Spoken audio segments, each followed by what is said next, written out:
Hey, all, Pastor Emil here with a midweek sermon recap. And if you've been following along, we've been going through a Lenten sermon series, Living Life on Purpose, right? So life has this tendency to pull us in directions that may or may not be what God wants us to be moving in. And we're trying to live life on purpose. We're pulling that steering wheel back and trying to keep our lives on track in line with what God wants us to be thinking about and what God wants us to be doing. This past Sunday, we talked about the tendency to want to impress people, and yet really we should be focusing on pleasing God. Impressing people or pleasing God? That was the question that was posed this past Sunday. And we looked at some things from Paul and from Jesus in the scriptures, what God was trying to communicate to us through these two guys. And Paul had a lot to say about being caught trying to please people, to impress people, or at least being accused of that, and trying to remember that really his number one priority is pleasing God. And then Jesus talking about all these spiritual practices, spiritual disciplines, these good works even that God wants us to do.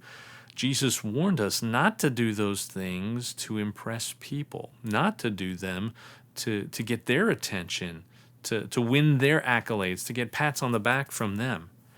Because if we do that, well, then we've already received our reward. That's the reward. That's it. Nothing more.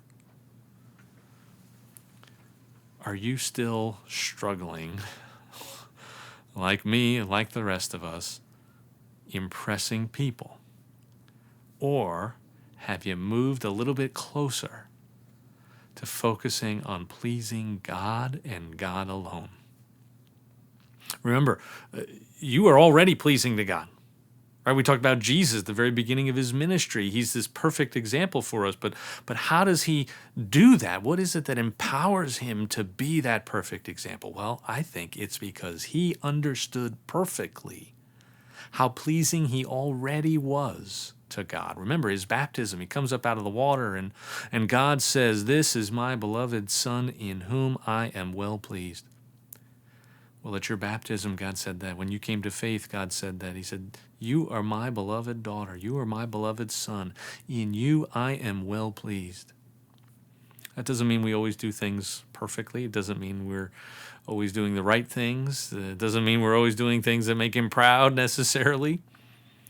But in us, he is well pleased. He was pleased enough with us. He rejoiced enough in us to send his son Jesus to be that perfect example.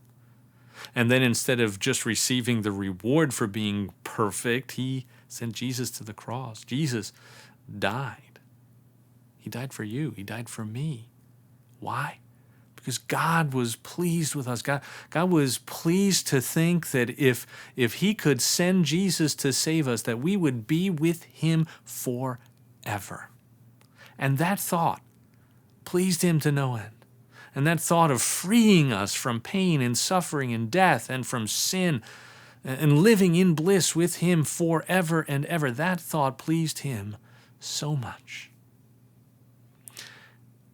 And if that's what God thinks of you, if that's what the one who made all things and holds all things together with his pinky, if that's what he thinks, what does it matter what anyone else thinks? They don't really matter at all, do they? So, brothers and sisters, remember, don't get lost trying to impress people that are insignificant, that God can take out in the blink of an eye with a word. Think about what God thinks of you, what he already has said about you. Build a life on that. You'll be able to say things that maybe you weren't otherwise able to say. You'll be able to do things you maybe weren't otherwise able to do. You'll be able to have confidence based on an identity that's rock solid. You'll have a peace, a joy, a hope that nothing can take away.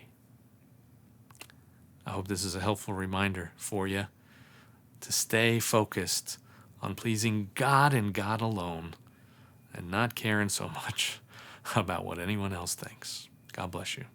Hope to catch up with you real soon. Bye-bye.